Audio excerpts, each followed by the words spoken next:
కృష్ణా జిల్లా నందిగామలో ఒక వ్యక్తి రివాల్వర్ తో విమర్శ సృష్టించాడు. తుపాకీతో సంచరిస్తూ నానా హంగామా చేశాడు. బైక్ మీద వెళ్తున్న వ్యక్తి వద్ద రివాల్వర్ చూపించి బంగారం దోచుకున్నాడు. ఘటనకు సంబంధించి మరింత సమాచారం అప్పుడు దామోదర్ అందిస్తారు. దామోదర్, ఏ సమాచారం తెలుస్తోంది? ఈ దోపిడీదారుడు గురించి ఇతను ఏ భాషలో మాట్లాడాడు అనేటువంటి సమాచారం ఏమన్నా తెలుస్తోందా? ఆ దోపిడీ గురైన వ్యక్తి ఇచ్చిన సమాచారం పోలీసులు ఏం చెప్తున్నారు దామోదర్? పోలీస్ కృష్ణా జిల్లా పోలీస్ యంత్రాంగం అంతా ఒక్కసారిగా అప్రమత్తమైంది.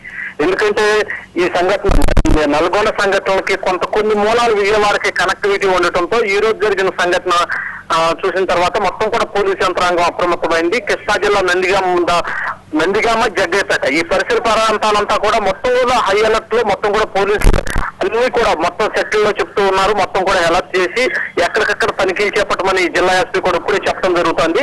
అయితే ఈ సంఘటన కనుక చూస్తే గొల్లపూడి సమీపంలో సేల్స్ రిప్రజెంటేటివ్ కారు హైదరాబాద్ వైపు వెళ్తున్నాడు.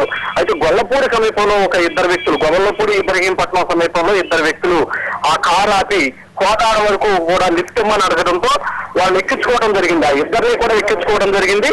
ఎక్కించుకున్న తర్వాత నందిగామ సమీపంలోని హనుమంతపాలెం హైవే వద్ద మొత్తం కూడా ఈ కారుకి సంబంధించినటువంటి వ్యక్తిని మొత్తం బెదిరించారు. రివాల్వర్ తో బెదిరించి అతని దగ్గర ఉన్నటువంటి బంగారం ఇవన్నీ దోచుకోవడంతో పాటు అతనికి సంబంధించినటువంటి ఐడి కార్డు, లైసెన్స్ కార్డు, ఈ రెండు కార్డుని వద్ద ఉన్నటువంటి రివాల్వర్ తో బెదిరించిన వ్యక్తి వద్ద ఉన్నటువంటి సెల్ ఫోన్ లో ఫోటోలు తీసుకున్నారు.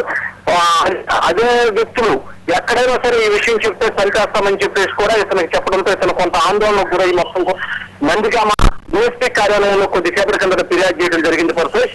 అయితే చాలా వరకు కూడా 2 రోజులుగా నల్గొండ జిల్లాలో కూంబింగ్ జరుగుతున్నప్పటికీ కూడా కృష్ణా జిల్లా పోలీసు కొంత అప్రమత్తమై ఉన్నారు. గతంలో సిమీకి సంబంధించినటువంటి కార్యకలాపాలు విజయవాడలో జరిగాయి. అదేవిధంగా అల్లుమ్మకి సంబంధించిన కార్యకలాపాలు విజయవాడలో జరిగాయి. దేందార్ అంజుమన్కి సంబంధించినటువంటి కార్యకలాపాలు జరిగాయి. అద్వానీకి టార్గెట్ గా చేసుకుని బాంబు పేలులకు సంబంధించినటువంటి మొత్తం కూడా ఇదంతా చేసింది నూజివీడికి సంబంధించిన 28 మందిని గతంలో అరెస్ట్ చేసిన సంఘటనలు ఉన్నాయి. ఇవన్నీ చూస్తే కొన్ని మూలాలు అయితే మాత్రం ఉన్నాయి. ఇటీవల కాలంలో కొంత అలర్ట్నెస్ తగ్గటం, ఈ మూలాల మీద పోలీస్ యంత్రాంగం కొంత దృష్టి సారించకపోవడం మూలాన దీన్ని షెల్టర్ జోన్ గా వాడుకుంటూ ఉన్నారు.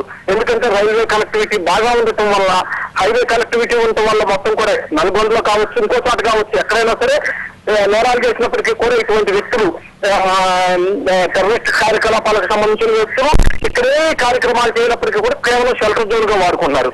ఈ రోజు ఈ సంఘటన మొత్తం జిల్లా పోలీస్ యంత్రాంగం అంతా అప్రమత్తమే. మొత్తం నందిగామ జగ్గేపేట పరిసర ప్రాంతాల్లో తనిఖీలు చేపడుతున్నారు. పరశేష్, థ్యాంక్ యూ దామోదర్.